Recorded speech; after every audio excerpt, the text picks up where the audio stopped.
New York's infamous Blue Note era comes to Mars Hill January 24th for a special one-night-only concert at Mars Landing Galleries.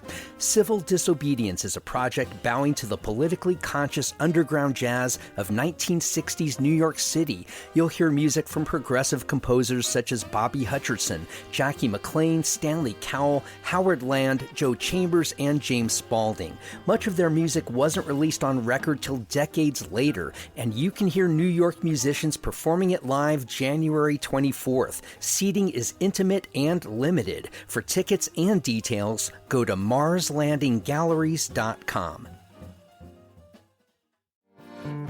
I am a maker, a builder, a baker, although sometimes my messes are all that you'll find.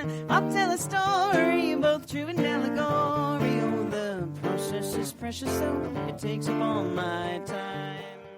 The Hospital Corporation of America purchased the nonprofit Mission Hospital 4 years ago in a deal shrouded in secrecy. Since then, hundreds of doctors, nurses, and support staff have resigned. North Carolina's Attorney General has joined them in protesting what they see as an unflinching profits over people business model. The Asheville Watchdog has written many stories detailing much of the decimation of Asheville's once vaunted hospital. Recently, the Watchdog's executive editor, Peter Lewis, wrote an extensive column that asks, what can be done? The Attorney General a couple of weeks ago issued a demand to HCA for 41 sets of documents regarding quality of care and physician practices at Mission Hospital. And HCA's response was to enlist what may be the largest law firm in the world, certainly the most profitable law firm in the world, to write a letter essentially telling the Attorney General that he didn't have the authority to ask HCA to comply with that request. This is The Overlook with Matt Peiken, a podcast about the news, arts, issues, and trends of Asheville, North Carolina. Today, Peter Lewis walks us through a purchase that from every angle appears nefarious. We talk about HCA's anti-competitive actions and some missed opportunities to place certain quality of care guardrails on the sale. We also run through a range of ideas and options for influencing how HCA manages Mission Hospital. Peter Lewis is a retired editor and writer from the New York Times. I began our conversation by asking about his entry point into the story of HCA's purchase of Mission Hospital. My wife and I moved to Asheville in the end of 2019, and part of the reason that we chose Asheville as a retirement destination was because of the reputation of Mission Hospital as one of the top hospital systems in the country. And so it was quite a surprise when we actually landed here and I discovered the nonprofit Mission had been sold to HCA. In my career, I was a reporter at the New York Times and had come across HCA. A lot of the stories that we've recounted recently about their massive Medicare fraud settlements and various lawsuits around the country that sort of follow HCA around. And I wondered, why the heck did they sell to Hospital Corporation of America? And so being a retired journalist, I started asking, like, how did this happen? And I was surprised when people said, I'm sorry, we can't tell you, which to an investigative journalist is catnip. Which is mind-boggling even on the face of it, that HCA had this litany, this trail of past behavior. And yet, from your reporting and the Watchdog's reporting, Barbara Durr has done great work on this. Other journalists have done this. That it seems that this deal was in the bag. That it like something happened. You said, "How could this happen?" And years later, it seems like you don't have an answer as to how this happened. We don't know fully how this happened, do we? We have a good inkling of how this deal happened. I started reading the Citizen Times, the local daily paper, about the sale, trying to figure out how the sale went down and how it was received in the community. The sale happened before I arrived here. The actual handover took place in February of 2019. Yeah, and it was only $1.5 billion. To me, look, I'm not in this industry, but that seems a pretty sweetheart price for that. Am I wrong in assessing that? Several economists have told me that trying to figure out hospital and healthcare valuations is a type of voodoo that requires a very specialized understanding of how hospital finance is done. The best that we can say is that the Attorney General's office and Mission both had investment firms look at the deal, and they determined that HCA made a fair offer for Mission. So the Attorney General and others who might oversee this deal were looking primarily or exclusively at whether financially this was a fair price. Were there other considerations brought to bear before this deal was allowed to go through? There's quite a history of it. Going back to 1995, Mission Health was allowed to operate as a state-regulated monopoly in Western North Carolina. And that meant that they did have monopoly power for this region. But in 2015, Mission Hospital appealed to the state legislature to rescind that state regulation, which created a situation of all of a sudden you have an unregulated monopoly. And that took place in 2016, I believe. That's really interesting that they were already allowed to have a monopoly, but a regulated monopoly. I can see why they would want to ask for no regulation, but why would anyone grant? Why were they allowed to have an unregulated monopoly? They were already given a regulated monopoly, which in itself seems like that goes against the grain of antitrust regulation. So what happened in 2015, 2016 to rationalize allowing Mission to no longer have to abide by regulations regarding this monopoly? The overall trend in healthcare in the United States is to consolidation and growth. And I think Mission made an argument that apparently the legislature found compelling, that the regulations on Mission prevented it from competing and getting the best deals they could from insurance companies and other things. Okay, but they didn't have competition, right? They had a blessed monopoly in this region. Am I missing something here? What competition would they have faced in getting good deals from insurance companies? There were no other hospitals bidding or competing for these patients. Right after the Certificate of Public Authority, the monopoly legislation was rescinded, Mission tried to strong-arm Blue Cross Blue Shield into reducing the rates that they charge Mission, or to allow them to raise prices. And Blue Cross Blue Shield essentially rubbed sand in Mission's face. I won't get into the psychology of it, but I think the people who were running Mission at the time felt that they needed to get a large partner in order to be able to negotiate better deals. So getting this large partner, is this where we're opening the door to the HCA, the monster of HCA? I went through 17,000 documents that we received from the Attorney General's office under a public records request. And it was not an easy process to get those documents because everything involved in this deal is cloaked in non-disclosure agreements that even today lawyers say prevent anyone who is involved in the deal with talking about it publicly. That in itself, now, I'm not a lawyer. I have no idea about this. But did the Attorney General's office have any power at the time to say, wait, that doesn't pass the smell test. I'm not going to allow this deal to go through if you're going to, among many other potential considerations here, but why are you asking for NDAs? Was there a trail of red flags that the Attorney General either overlooked or didn't have any power to do anything about anyway? If there were these red flags, who had any power to stop the Mission board before the sale from going forward with the sale? The negotiations with HCA were conducted in secret. And so by the time the board approved the deal and announced that they were planning to do this sale, that triggered the Attorney General's activation. The Attorney General is obligated to investigate the sale of any nonprofit corporation to a for-profit corporation to protect the public's interest, because the public for 133 years has been supporting Mission. Mission didn't have to pay taxes.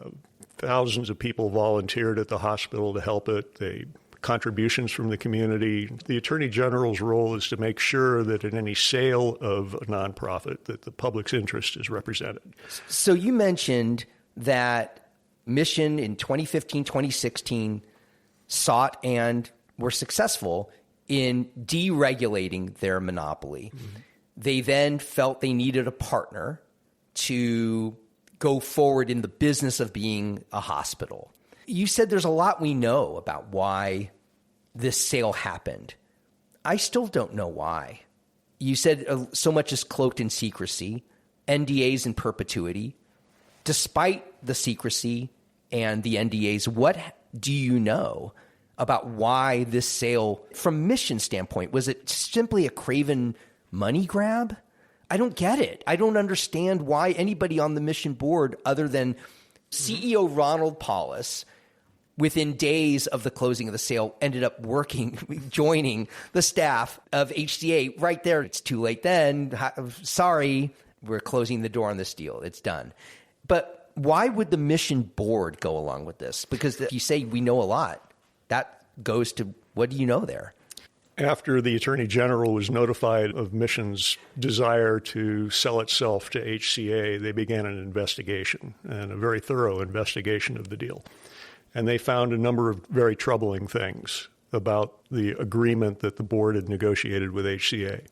They actually requested the opportunity to tell the Mission board about some of the concerns they had, and they were not allowed to make that presentation to the Mission board.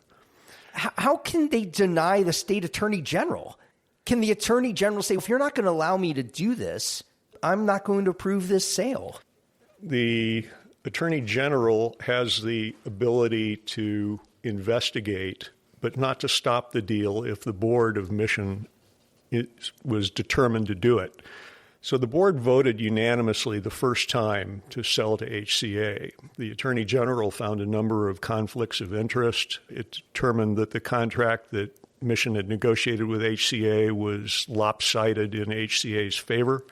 And they went back and they told the Mission board they wanted them to know all of the conflicts that they had discovered and asked the board to vote again, knowing that there were problems with the deal. And the board once again voted unanimously to pursue the deal. At that point, according to the Attorney General, he had no authority to stop the deal, but he could issue conditions on the deal. And in fact, he did 15 different conditions. An example, under the original contract, HCA would have been allowed to close unprofitable services in Western North Carolina after 5 years. And the Attorney General said, no, it's got to be 10 years. So those conditions were added to the deal as a condition for him to issue a letter of non-objection. So he didn't really approve the deal. He simply couldn't. He abstained, in a sense, right? Well, he did make the deal more favorable to the citizens of this region. Did any of these conditions stipulate anything about quality of care? No. Do you know why? As vocal as the Attorney General has been about HCA and continuing to talk about it, he himself has not addressed why he didn't seek any conditions of quality of care? I investigated a lot of similar sales of nonprofits to for-profit healthcare organizations across the country. And I've got to say, in most of those cases where the Attorney General did intervene, I didn't find any examples of them making quality of care a requirement. There were some in California when Kamala Harris was the Attorney General of California before becoming vice president. She did insist on some quality of care metrics for deals like this. But Josh Stein, the Attorney General, did not. And in retrospect, that's questionable. It's really mind-boggling, and it just goes to show how much of a, quote, pro-business state we kind of are. Would the state legislature have been able to do anything about this if it was a different makeup of a state legislature where not a Republican supermajority? Do you think the legislature could have come in and done something about this? I don't know. We are in a remote part of the state, quite far removed from Raleigh, and whether the state legislature has a full understanding of healthcare in this part of the state where people are older, sicker, and poorer than people in the rest of North Carolina. It's a different animal, so I don't know. The Watchdog has done any number of stories that have dived into the quality of care issue. I can pick out a couple of things about ambulance wait times and the departure of whole physician groups and nurses groups. And yet HCA almost, maybe not even almost, but blatantly, it's like, we don't care. There's no response. They just say, when you quote Nancy Lindell, there's their PR person, she just said, we provide the quality of care Western North Carolina deserves, and we will continue to provide the best quality of care. You could create that in an artificial intelligence quote. But other than that, HCA doesn't seem to have any response. They've been extremely responsive this past week, and I think we've actually seen a sea change, a shift in HCA's stance where they're coming out swinging. Talk about that a little bit. I want to bring this up, that HCA, from what I understand, has tried to pass new bylaws or new requirements on their physicians and nurses and other staff that they cannot say anything or write anything that is disparaging of HCA, or there'd be steep consequences in their job. Is that what you're talking about in terms of them coming out swinging? That's part of it. And the Attorney General a couple of weeks ago issued a demand to HCA for 41 sets of documents regarding quality of care and physician practices at Mission Hospital. And HCA's response was to enlist what may be the largest law firm in the world, certainly the most profitable law firm in the world, to write a letter essentially telling the Attorney General that he didn't have the authority to ask HCA to comply with that request. So basically, it's our lawyers will beat up your lawyers. And you allude to this in your column that HCA, Fortune 100 company, can have lawyers at its disposal that would dwarf the North Carolina Attorney General's office and any other state or government law entity that would come in their direction, right? Yes, I think that's exactly what happened. And yet you have physicians and nurses and other staff leave by the scores. You have physicians who are grouping to write letters saying, this is what's happening at HCA. This is why we can no longer be there. Nurses have left by the hundreds. And yet, what I found interesting, give me your take on this.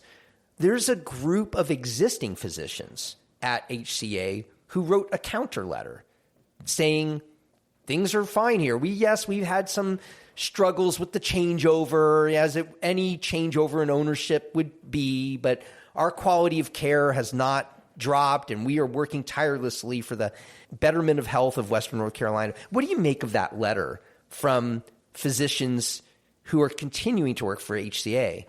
It was a direct response to a letter signed by 50 or 60 former physicians at Mission and other healthcare people in the area decrying the decline in healthcare at Mission. So this was a response to that, where Mission doctors were asked to sign a letter saying, no, we're providing a great quality of care here. What do you make of that? And what do people who you've talked to, other physicians, nurses, others who have worked in the past for Mission and HCA, what do they make of that letter, the counter letter from existing physicians who are working for HCA? There are some valid points in it. One of the misconceptions is that Mission is somehow unique in its staffing problems and its cleanliness problems, various other issues. Hospitals all across the country are having staffing problems, and wait times at emergency rooms are climbing, and it's not an easy business to be in. I want to say, before you continue, mention wait times. Ambulances that brought patients to Mission for emergency care in 2018, only 4 patients had to wait an hour or longer. This year, through September, 309 patients have had to wait an hour or longer. Now, you alluded to that hospitals everywhere are dealing with these issues. Is it impossible to suss out how much of this is post-pandemic problems that are rife across industries, hospitals and elsewhere, from problems that are acutely mission/HCAs? Is it impossible to disentangle those? The pandemic clearly put strains on healthcare systems all around the world. One thing that we pay most attention to is when physicians who have experience working at Mission go to other hospital systems and say the difference is night and day. I think the most telling criticism of Mission, even considering the national conditions, is that doctors who have familiarity with Mission and other systems say things are much better elsewhere than they are at Mission. I have personal experience going through the emergency room at Mission this past summer. I was sent to the Mission emergency room by my personal physician. That was at 11 o'clock in the morning for what she thought was an urgent medical need. I was finally admitted to the hospital at 3 o'clock in the morning. Wait, so you were there for 16 hours Yes. before you got seen? Yeah, and most of that time in the emergency room. And the emergency room, when I got there, there was a line of people waiting to register for emergency help. There were people throwing up in the hallways. There were meth addicts tweaking out on the floors. It was really a Hieronymus Bosch kind of painting. And I think in the article that I wrote on Halloween, it was like Halloween in the emergency room. I can't imagine what the backup there was, how many people you were in there with. There were some physicians in there as well, taking their parents into the emergency room for various things. And we had lots and lots of time to talk to other people in the emergency room. And the conditions there were simply unacceptable. I've lived overseas in what would be considered less advanced parts of the world, and I've been in the hospitals there, and this was just simply a rotten experience, and I wouldn't want to go there again.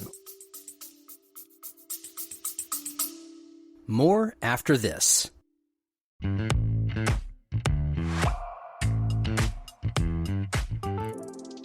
The First Look newsletter brings you news headlines from all over Asheville every weekday morning. You can scan it at a glance and see if there's something you've missed or just need to know more about. There are no ads disguised as stories, just the headlines in a quick, easy read. Get the First Look newsletter for free at podavl, that's podavl.com/newsletter.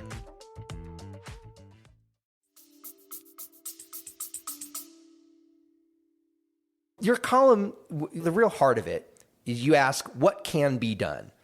And spoiler alert, very little, it seems. And you go down all the possibilities. And I think it's important, I want people to read through. You bring up all kinds of things. You mentioned, can our community force a sale? Say unlikely. Can the hospital be bought back? Unlikely. And you mentioned this is of HCA's 183 hospitals in its system.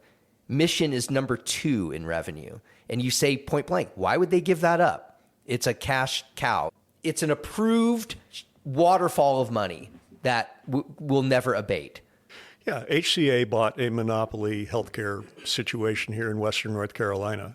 And as I mentioned, it ranks number 2 in terms of net patient revenue among all of the 183 hospitals that HCA operates.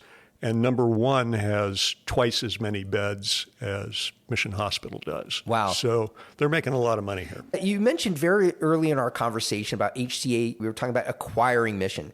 Do you know how many of HCA's hospitals were acquired versus built or developed on their own? I don't know that, but Matt, there's one development. Last month, the University of Oklahoma bought back a hospital that it had sold to HCA. It's a much smaller operation than the one here in Asheville, but there is a possibility that the community might be able to make HCA an offer. You did talk about that. You mentioned going down the line of different possibilities. Can we amend the purchase agreement? Probably also unlikely. You mentioned the only other bidder, if they can even be considered a bidder in this process, it seems like Novant Health. The game was rigged from the start, it seems like. So Novant Health the only other bidder, and they seemingly came in with a better offer than HCA. That was the thing that kicked off or certainly my reporting on Mission, was reading the papers and not knowing who else bid on the hospital, and the hospital refusing to say who would bid. They said that there were multiple people interested in buying the hospital, but my reporting found out that nobody was given the opportunity. In fact, Novant was the only company besides HCA that was given the opportunity to make a presentation to the board of directors. In fact, Ron Paulus, the CEO of Mission, had approached HCA before the Mission board even authorized him to begin searching for partners. They had an offer in hand from HCA for both a sale and a partnership agreement, a 50-50 arrangement that would have allowed the Mission system to remain locally controlled. How does that work? Local control, but HCA owns it. They're a partner. So Mission would take advantage of HCA's scale, the ability to buy supplies and medicines and other things at cost. But at the same time, Mission would retain local control over the hospital in a partnership with HCA. And is that what happened? No. The board rejected that deal. Why? I don't know. Why would they say, we don't want control? Why would the board? It defies logic. I wish we could ask them. You actually did post the names of every board member and every leader at the tail end of your column. And you left an invitation saying, now that we're past this deal, we're now 4 years since the closure of that deal, you're asking the board, have you had time to reflect and maybe reconsider the wisdom of this? I want to ask you, has any member of the Mission board anonymously, with promised anonymity, reached out to you about this? No. Nobody has. No. So you did mention among the solutions, you mentioned we could make public pressure. HCA, seemingly, from the outside looking in, seems impervious to public pressure. So much has been written about the criticisms from patients, doctors, nurses, staff.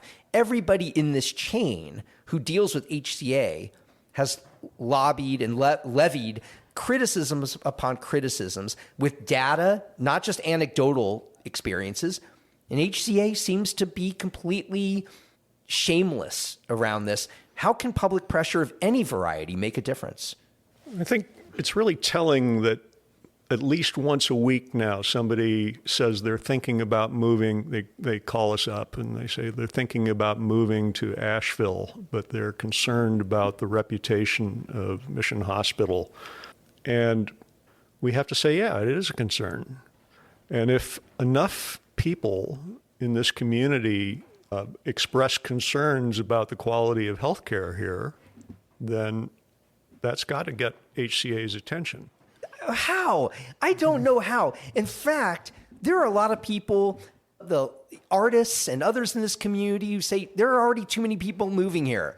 And if the so-called poor quality of healthcare keeps people from moving here, fine, stay away. There are a lot of people here who don't want to see more people moving here.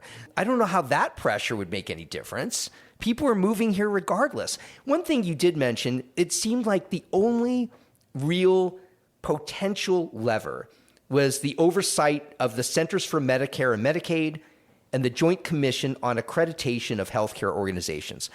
You said they can't close the hospital, but their certifications, or the absence or taking away certifications, can have a real impact on hospitals. Can you talk about that? The Centers for Medicare and Medicaid Services oversees the regulatory system, oversees whether or not a hospital can get reimbursed for Medicare and Medicaid patients. Which is huge. That's everything. That's huge. It would be a death penalty if, especially in this region, with so many uninsured people and so many people on Medicare and Medicaid, if they were found to offer substandard care, then that is a possibility that CMS could threaten them with losing that ability to make money. But Last week, Mission Hospital was given an A grade by an independent monitor called Leapfrog. For the last 5 years, Mission has been very proud of the fact that they've received A ratings for safety and healthcare from the Leapfrog group. This year, they chose not to participate in it because I think they have to report on things like cleanliness and staffing ratios and all of that. So it's a voluntary assessment? Yeah. So this year, for the first time, certainly in recent history, they refused to participate on their own. But the reports coming in from the Department of Health and Human Services and from the Centers for Medicare and Medicaid Services apparently gave Mission good enough grades that they still retained an A grade from Leapfrog. Wow. What do you make of that? We wrote a story last year about how valid these rating systems are. It's sort of like opening up a magazine and seeing that Asheville is named number 3 best place to retire. How do you measure something like that? Also, there are things like getting an A+ rating for the Better Business Bureau. It's almost meaningless. Mm-hmm. You pay into these organizations. From what I understand, a lot of these ratings, the agencies that are tasked with rating are paid for by the people they are rating. Exactly. Is this similar? Is Leapfrog a truly independent, like a Consumer Reports entity, or are they in the pocket of the hospitals that they're tasked with overseeing? I wouldn't go that far. There are a reputable organization. Leapfrog does have a very rigorous way of collecting data, analyzing it, expert staff, but they do charge the hospitals a fee for using their ratings. But it's the same thing with we just did a big story on tourism where some magazine will rank Asheville the top beer destination in America. They were paid to do that by the Tourism Development Authority. I'm just wondering with Leapfrog, and you're saying that they're very highly thought of and that you said their process is rigorous. We've just talked about just a fraction of the data that points to how quality of care, not just your own experience, but that of people who are giving the care are talking about it. How could any entity, Leapfrog or anybody else, what data are they using that we don't have access to that is leading them to believe that HCA Mission deserves an A grade? It didn't come from Mission HCA. It's really remarkable that they didn't participate in this process this year. So how could any information have come to Leapfrog that would allow them to give such a rating? If it's that rigorous, they would say, we weren't allowed in. We can't give them a rating. Wouldn't that be a little more responsible and have more integrity? Our reporter, Andrew Jones, did talk to them to ask that very question. How did they get an A rating when they didn't agree to provide any data? Okay, so before I let you go, where are we at with being able to do anything? Seemingly, there's no real leverage point other than potentially the Centers for Medicare and Medicaid doing something if they come in and find that the standard of care at HCA is less than stellar. I think the first thing I would say is that the state legislature needs to rescind the certificate of need policy, which prevents other healthcare systems from moving into this area without approval. The certificate of need was set up to prevent the kind of thing that's happening here right now. Yeah, you even mentioned that as part of this, and correct me if I'm wrong in this, HCA has made more hospital beds available to show there isn't a need here, even though they're not being used, correct? The state determined that Asheville needed 67 more hospital beds. There's a fight over who gets to open. There's a freestanding emergency clinic that is going to go into Buncombe County. The question is, who gets to open it? And the Attorney General says that he would like anybody except Mission to be able to do that. Mission has challenged. They say, no, we're the best qualified to open those things. And I think anybody who's been in the system will recognize that they can't even staff the beds that they've got currently. So why would they want to do 67 more beds except to keep out competition? So this 67-bed emergency hospital center, this seems like perhaps a foot in the door to having some alternative to HCA? You mentioned Josh Stein wants anybody other than HCA mission to operate that. You said there is, right now, HCA is allowed to operate with an approved monopoly. You said it would be up to the state legislature to allow this to go through, right? That somebody else other than HCA operate that 67-bed facility. Yeah, if you look at South Carolina and Kentucky, those states have done away with this so-called certificate of need, basically allowing the marketplace to determine if some other hospital wants to come in here and build a new facility here in Asheville, should they be allowed to do that? That should appeal to any free market Republican, right? Exactly. I mean, yeah. do you know how, just wondering how our Congressman, Edwards, how does he feel about this? We don't know. He's kept his mouth shut about this? He hasn't been active in the conversation. Is there anything we haven't talked about around HCA mission that you think is important for people to know going forward?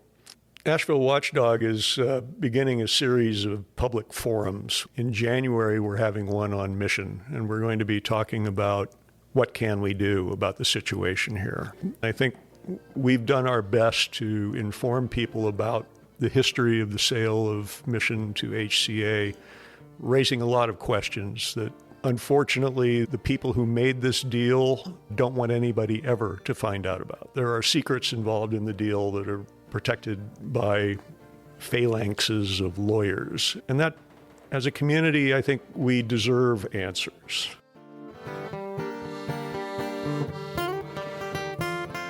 Our First Look newsletter gives you just a handful of daily headlines from around the local media landscape to get you on your morning. We also have a weekly newsletter devoted to all things The Overlook that hits you every Friday. Both are free and available at podavl.com/newsletter. I want to thank today's guest, Peter Lewis, executive editor of the Asheville Watchdog. Our conversation happened inside the BB Theater in downtown Asheville. The owners, Susan and Giles Collard, have been so gracious enough to allow me to record my interviews there. Our theme music for The Overlook, Maker's Song, comes courtesy of the Asheville band The Resonant Rogues. The Overlook is a production of Podcast Asheville. New episodes come out every Monday, Wednesday, and Friday wherever you get your podcasts. You can find us on any social media channel at AVL Overlook. And I'll see you on the next episode of The Overlook with Matt Peiken. Curious how the word y'all has conquered the English-speaking world? Ever wonder why there are so many dollar stores and what they mean to the American landscape? I'm Anissa Khalifa, host of the new podcast, The Broadside, from North Carolina Public Radio. We explore stories at the heart of the American South. Each week, we go beyond the headlines and cover a single topic that impacts our region, and explain how it reverberates across the country.